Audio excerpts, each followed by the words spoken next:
So this video we're going to focus on talking about these intermolecular forces, IMF, things that you've been seeing around in your packet on page 8. Now we did talk about this in class, so if you were absent, this should help you fill in some of those blanks. Most of the actual notes are already written there on that page, but I know it's a lot of words and you probably need the quick, simple version to help you remember what we talked about in class if you didn't understand it the first time. Or some help understanding what is the important parts of that page if you were absent. So, a lot like the polarity notes, we're going to focus on taking notes on page 8, then I'll practice with you on page 4, and then make sure you go and finish out the IMFs on pages 5 and 6 on your own, as well as pages 9 and 10 if those have been assigned to you and your class already. So, intermolecular forces, what even are these? Well, most of the time we're going to call them IMF and just kind of get rid of all of the complicated wordiness, but it is important to start with the fact that these are intermolecular forces, meaning these are the forces between molecules. So these aren't bonds inside a single molecule, but this is the force that attracts one molecule to another and holds it together. And these are important because our covalent compounds, if you remember back in Unit 4, have a wide range of melting points and boiling points, wide range of properties in general. Even though they are all sharing electrons, the different IMFs that they can have, the different intermolecular forces, are going to hold those molecules together more or less than each other, which is going to give them that wide range of properties. So, in these two reactions that you see written here, trying to highlight the difference in an intermolecular force versus a bond, and that really comes back to how I break them, how I can overcome that force. So in terms of IMF, think about our HCl here sitting as a liquid. If I add 16 kilojoules per mole of energy, just a little bit of energy, to that HCl, then that's going to give that liquid enough energy to start turning into a gas.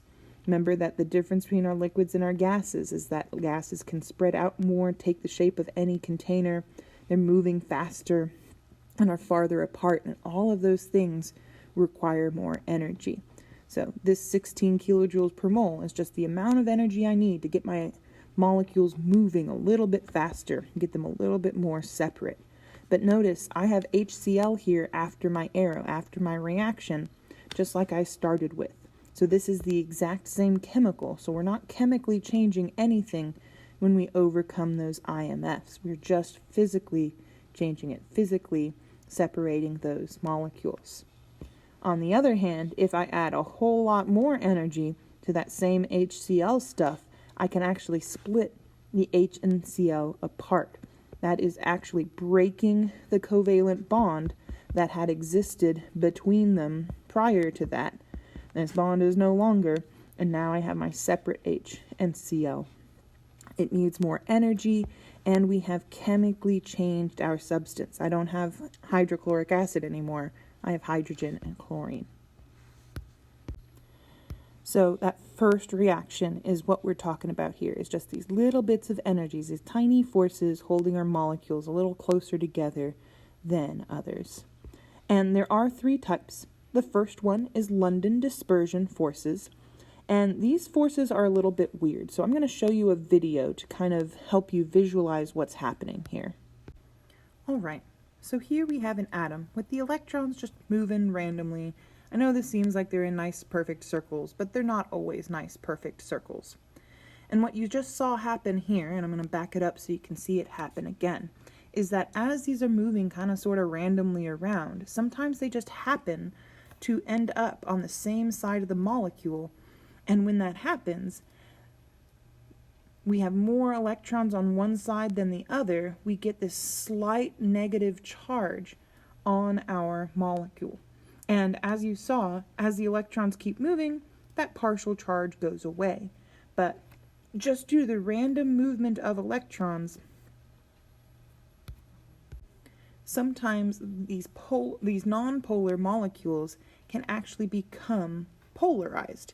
And this is a temporary polarity, but as this happens on one atom, and it becomes just slightly polar even for a moment, then it's more likely to start pulling on the electrons in the other atoms around it, and then we can get two molecules that are both acting like magnets that are slightly polar just for a moment, and this slight polarity that exists between them is going to make them a little bit more attracted to them.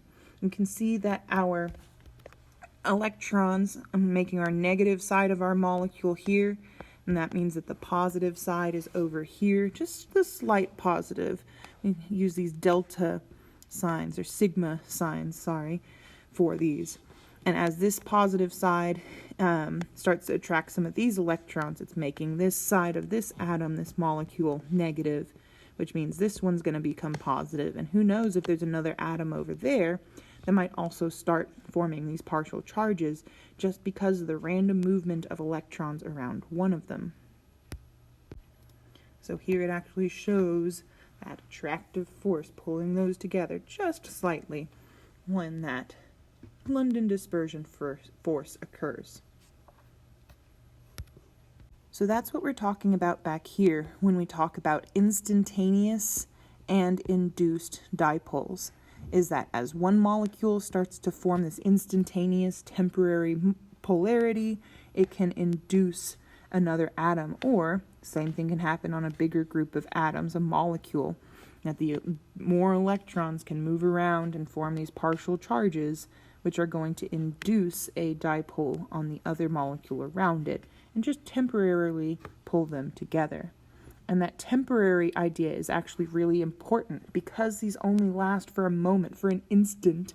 Then this is the weakest IMF force.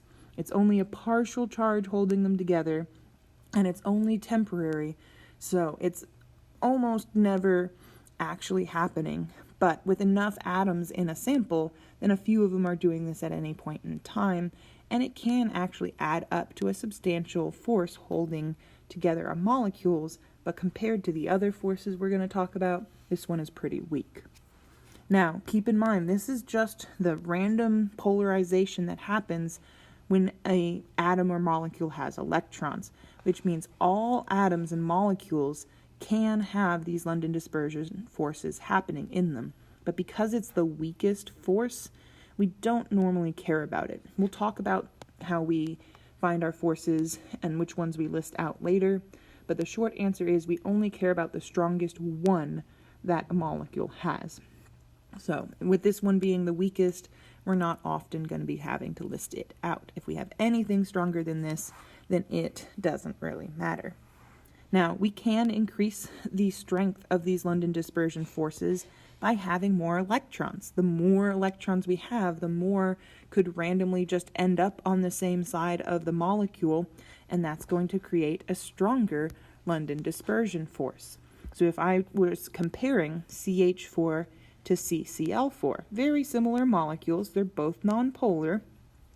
Because the CCl4 has a lot more electrons, it has stronger London dispersion forces. And speaking of nonpolar molecules, we're going to talk about polar molecules in a minute, but if your molecule is nonpolar, then the only IMF it has are these London dispersion forces. All of the other IMFs we're going to talk about only exist in polar molecules. So if something is nonpolar, and we talked about polarity, you go through your little flow chart, ask yourself those two questions. If it's nonpolar, then this is always going to be London dispersion as its predominant IMF. Now, dipole-dipole forces are our second type of IMF. This is our middle one, the kind of middle strength. And this is the same kind of idea as our London dispersion forces. We have these partial charges, but these are permanent. These exist on polar molecules.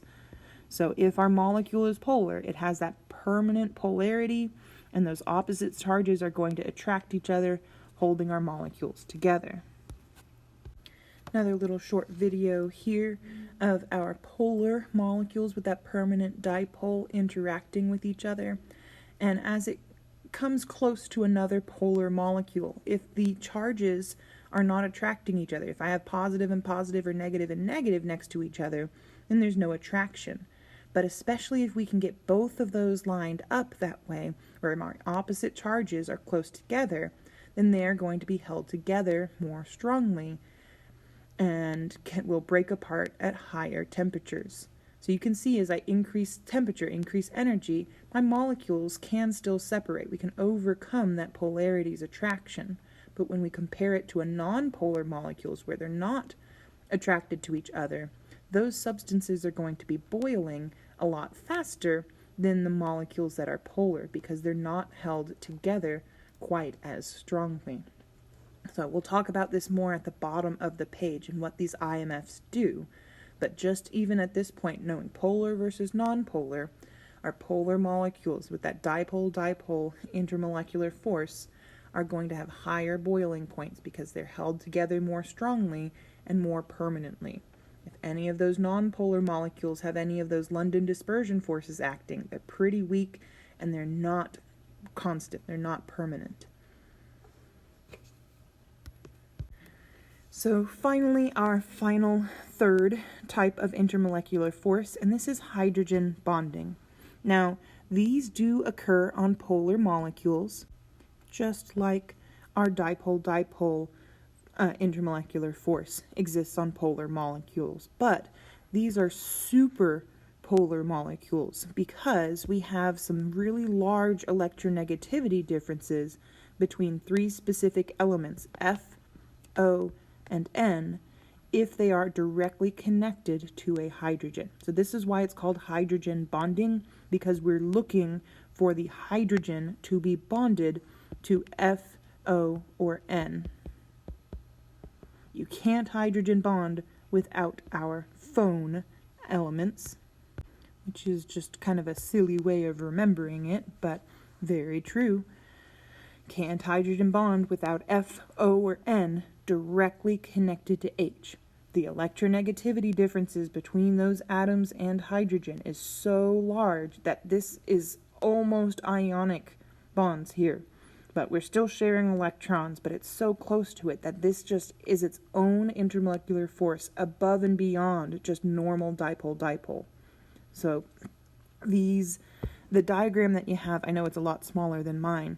The actual hydrogen bond that we're talking about is this attraction between separate molecules. It's still an intermolecular force, but that attraction is only there because these superpolar bonds are making our oxygen so negative and our hydrogen so positive that it's acting like those neodymium magnets. They're just super strong. They're in a kind of class of their own. Now, these are the strongest IMF because they are permanent and they are super polar, so even more polar than even dipole-dipole. So, important that we remember their relative strengths because, like we talked about with the dipole-dipole, the stronger IMFs cause our molecules to be held together tighter, which means they're going to have a higher melting point and boiling point. That means they're more likely to be solids or liquids than gases. Our gas molecules tend to only have London dispersion forces. This will also increase their surface tension and let you put more drops of water on a penny than of rubbing alcohol or methane or hexanes in there, just because of the intermolecular forces. Now, there are these things called ionic, metallic, or covalent networks. When these intermolecular forces hold our molecules or ions together in a lattice or kind of continuing mesh pattern, then those electrons can actually delocalize through that lattice, which stabilizes the entire structure. So those intermolecular forces holding our molecules together in these structures can cause our melting points to be even higher than we would predict when we just have the intermolecular forces at play. So really, when it comes down to it, make sure you recognize how this is going to cause melting point and boiling point primarily to be elevated with stronger IMFs. This is our key info here on how to apply these IMFs to the real world. So, a couple quick examples at the bottom of the page, and once again, I'm going to draw their structures real quick to help back these up, and we're going to choose what IMF is the predominant type, the strongest IMF in each. because technically everything has London dispersion, but we don't care about London dispersion if I got hydrogen bonding. Just like if I ask you how you're holding your trailer to your car, if you got a tow hook and a chain, it doesn't matter if you also have a little thin thread connecting them or a piece of tape on there. The tape isn't really doing anything. There's no need to mention it. It's really the chain and the tow hitch that are doing the real heavy lifting there. So when we look at our molecules, like CH4, remember the first thing we actually have to do to figure out what IMF we have is decide whether this molecule is polar or nonpolar.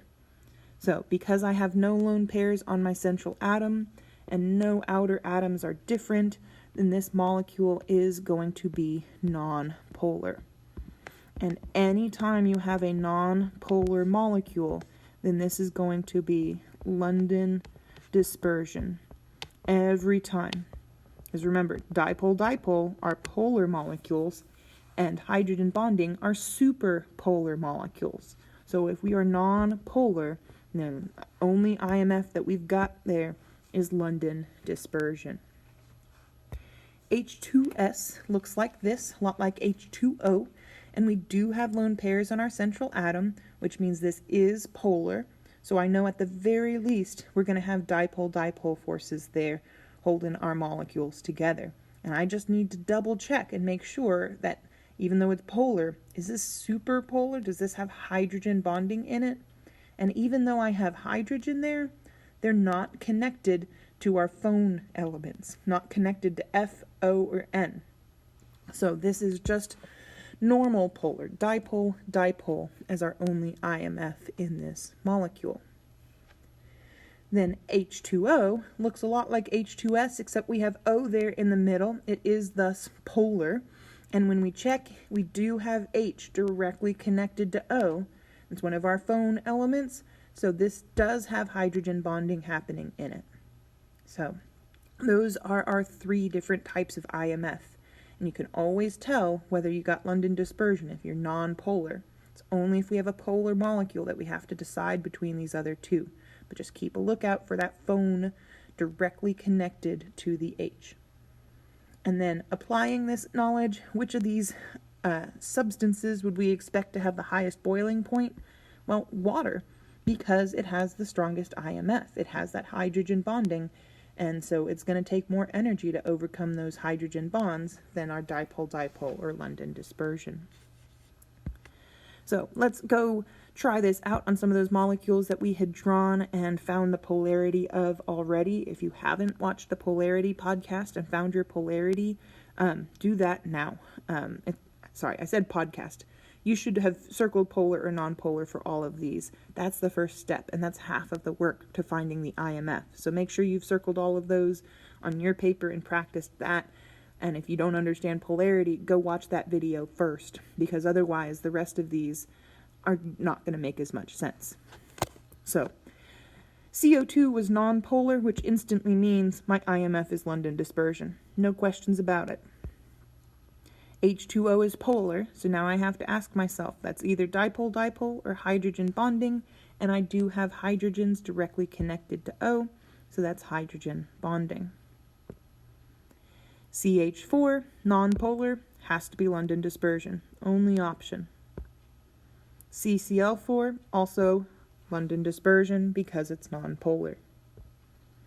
NH3 is polar, so it's at least dipole-dipole, but nope, I've got hydrogen bonding again because H is directly connected to N. And then here I have H directly connected to F, so that's also hydrogen bonding. Promise there are a couple of dipole-dipole in there on pages 5 and 6. Go find them and finish out those 2 pages. And then if you have the time, and it kind of depends on whether or not this has been assigned to you in class, but at this point you should be able to finish out your packet. They are due at the end of the week one way or the other. So I am going to be stamping page 9 at the start of next class. That is your true homework. If you have been to class and we've taken these notes together already, that is my expectation. On those problems that are asking you to do all of those things there, keep in mind that our Ions are not going to have polarity or IMF. So I believe that number 5 is carbonate ion there. So you can skip part D and E for number 5. All of the rest of them should have A through F filled out. Let me know if you have any questions or need any help with understanding these intermolecular forces things.